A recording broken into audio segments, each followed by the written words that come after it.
Genesis 1. In the beginning, God created the heavens and the earth. Now the earth was formless and empty. Darkness was over the surface of the deep, and the Spirit of God was hovering over the waters. And God said, "Let there be light," and there was light. God saw that the light was good, and He separated the light from the darkness. God called the light day, and the darkness He called night. And there was evening, and there was morning, the first day. And God said, "Let there be a vault between the waters to separate water from water." So God made the vault and separated the water under the vault from the water above it.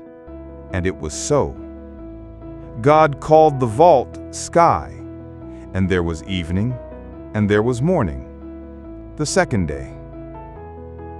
And God said, "Let the water under the sky be gathered to one place, and let dry ground appear." And it was so. God called the dry ground land, and the gathered waters He called the seas. And God saw that it was good.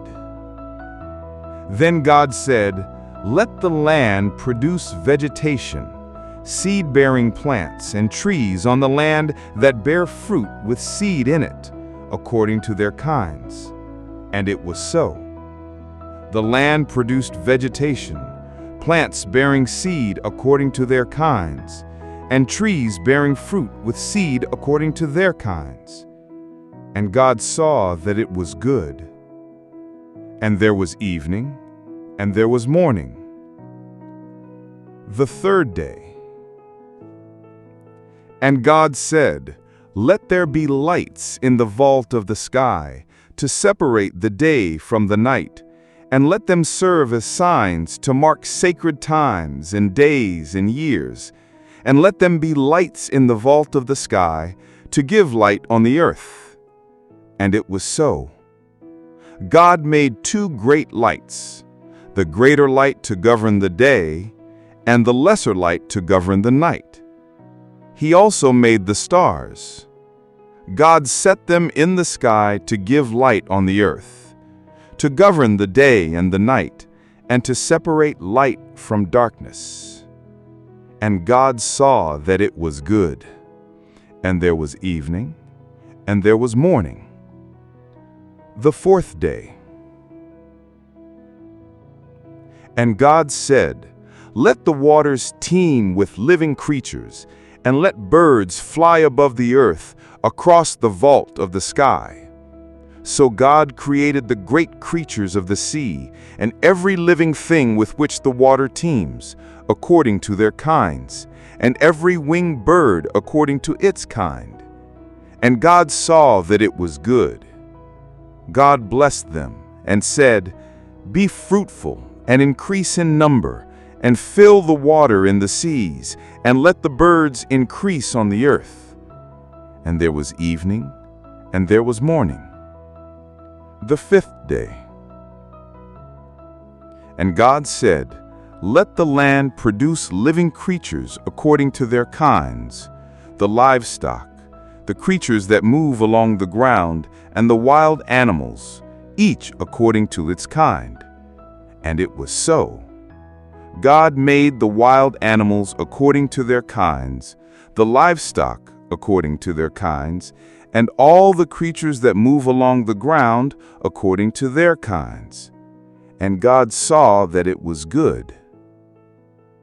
Then God said, "Let us make mankind in our image, in our likeness, so that they may rule over the fish in the sea and the birds in the sky, over the livestock and all the wild animals, and over all the creatures that move along the ground." So God created mankind in His own image. In the image of God, He created them. Male and female, He created them. God blessed them and said, "Be fruitful and increase in number. Fill the earth and subdue it. Rule over the fish in the sea and the birds in the sky, and over every living creature that moves on the ground." Then God said, "I give you every seed-bearing plant on the face of the whole earth, and every tree that has fruit with seed in it. They will be yours for food. And to all the beasts of the earth, and all the birds in the sky, and all the creatures that move along the ground, everything that has the breath of life in it, I give every green plant for food." And it was so. God saw all that he had made, and it was very good. And there was evening, and there was morning, the sixth day. Thus the heavens and the earth were completed in all their vast array. Genesis 2. Thus the heavens and the earth were completed in all their vast beauty. By the seventh day, God had finished the work of creation. So he rested on the seventh day from all his work. And God blessed the seventh day and made it holy, because on it he rested from all the work he had done. This is the account of the heavens and the earth when they were created. No shrub had yet grown on the earth, and no plant had yet appeared, for the Lord God had not sent rain on the land, and there was no one to work the ground. But streams rose from the earth and watered the whole surface of the ground. Then the Lord God formed man from the dust of the earth, and breathed into his nostrils the breath of life, and man became a living being. The Lord God planted a garden in Eden, in the east, and there he placed the man he had formed. Out of the ground the Lord God made every tree grow that is pleasant to the eye and good for food. In the middle of the garden were the tree of life and the tree of the knowledge of good and evil.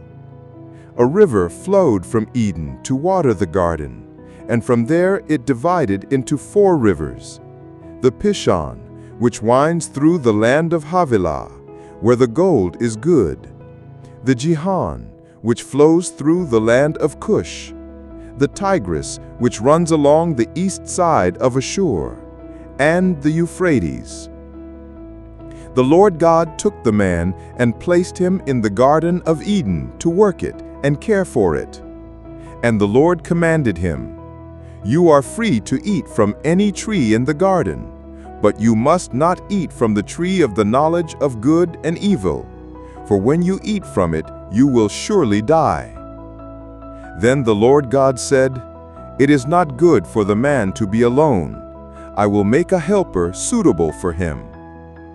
Now the Lord God had formed out of the ground all the wild animals and all the birds of the air. He brought them to the man to see what he would name them. And whatever the man called each living creature, that was its name. So Adam gave names to all the livestock, the birds, and the wild animals. But no suitable helper was found for him.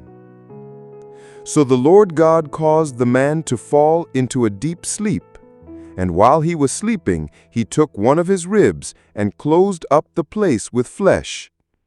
From the rib the Lord God made a woman, and he brought her to the man. Then the man said, "This is now bone of my bones, and flesh of my flesh. She shall be called woman, for she was taken out of man." That is why a man leaves his father and mother, and is united to his wife, and they become one flesh. Adam and his wife were both naked, and they felt no shame.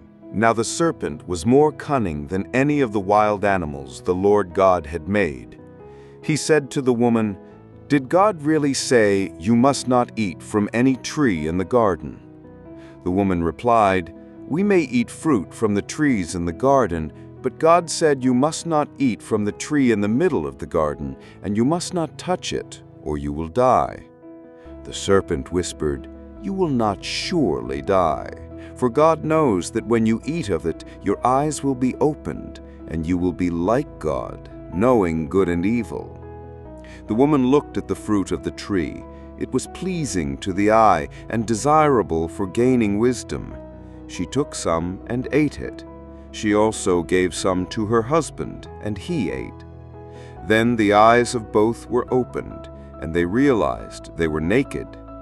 They sewed fig leaves together and made coverings for themselves. When they heard the sound of the Lord God walking in the garden in the cool of the day, Adam and his wife hid among the trees. The Lord God called to the man, "Where are you?" Adam answered, "I heard you in the garden, and I was afraid because I was naked, so I hid." God asked, "Who told you that you were naked? Have you eaten from the tree that I commanded you not to eat from?" The man said, "The woman you put here with me, she gave me some fruit, and I ate it." Then the Lord God said to the woman, "What is this you have done?" She replied, "The serpent deceived me, and I ate." So the Lord God said to the serpent, "Because you have done this, cursed are you above all livestock and all wild animals. You will crawl on your belly and eat dust all the days of your life.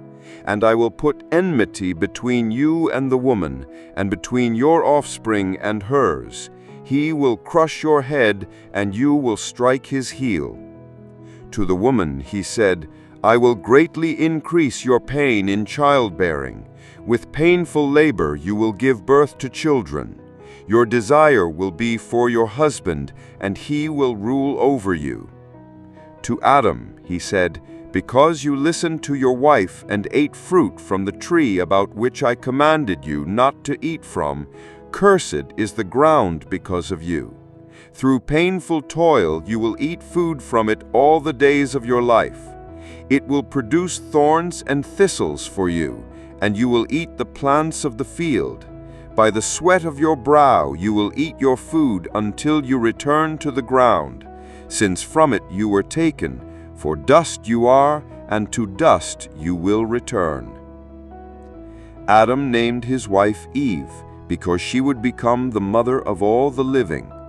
The Lord God made garments of skin for Adam and his wife, and clothed them. Then the Lord God said to the man, "The man has now become like one of us, knowing good and evil. He must not be allowed to reach out his hand and take also from the tree of life and eat and live forever." So the Lord banished them from the Garden of Eden to work the ground from which they had been taken. After driving them out, he placed cherubim and a flaming sword flashing back and forth to guard the way to the tree of life. Genesis 4. Adam and Eve had a son, whom they named Cain. She later gave birth to his brother, Abel. Abel became a shepherd, tending flocks, while Cain worked the land as a farmer. One day Cain brought an offering to the Lord from the produce of his land. Abel also brought an offering, choosing the choicest portions of the firstborn of his flock. The Lord looked kindly on Abel and his offering, but not on Cain and his gift. Cain was furious, and his face showed his anger. Then the Lord said to Cain, "Why are you angry? Why is your face downcast? If you do what is right, you will be accepted. But if you do not do what is right, sin crouches at your door. It longs for you, but you must rule over it." But Cain did not listen. Instead, he said to his brother Abel, "Let us go to the field."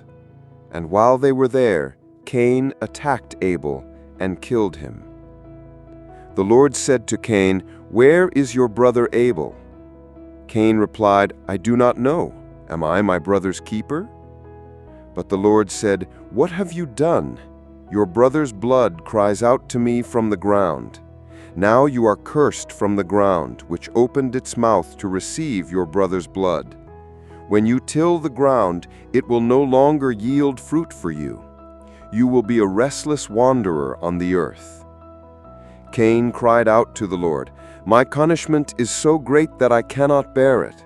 Today you are driving me out of the land, and I will be hidden from your presence. I will be a restless wanderer, and anyone who finds me will kill me." But the Lord said to him, "No, whoever kills Cain will suffer vengeance sevenfold." Then the Lord put a mark on Cain, so that no one who found him would kill him. Then Cain left the presence of the Lord and went to live in the land of Nod, east of Eden. Cain's wife bore him a son, whom he named Enoch. Cain built a city and named it after his son. From Cain's line came descendants who raised livestock, played musical instruments, and forged tools of bronze and iron. Meanwhile, Adam and Eve had another son, named Seth, because God had given them another son in place of Abel, whom Cain had killed. Seth also had a son, whom he named Enosh. In those days, people began to call on the name of the Lord. This is the written account of Adam's family line. When God created mankind, He made them in His likeness. He created them male and female and blessed them, and He named them mankind when they were created. Adam lived 130 years, and he had a son in his own likeness, in his own image, and he named him Seth. After Seth was born, Adam lived 800 years and had other sons and daughters. Altogether, Adam lived 930 years, and then he died. When Seth had lived 105 years, he became the father of Enosh. After he became the father of Enosh, Seth lived 807 years and had other sons and daughters. Altogether, Seth lived 912 years, and then he died. When Enosh had lived 90 years, he became the father of Canaan. After he became the father of Canaan, Enosh lived 815 years and had other sons and daughters. Altogether, Enosh lived 905 years, and then he died.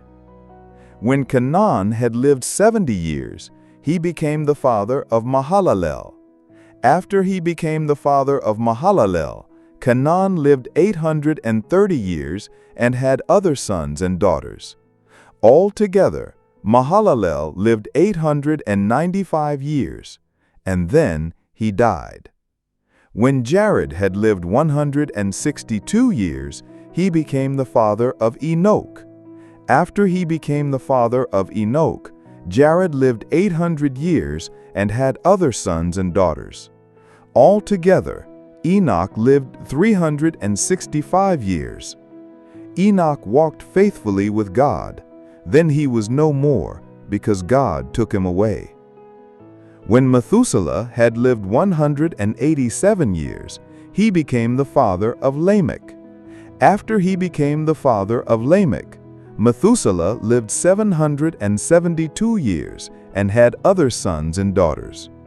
Altogether, Methuselah lived 969 years, and then he died. When Lamech had lived 182 years, he had a son.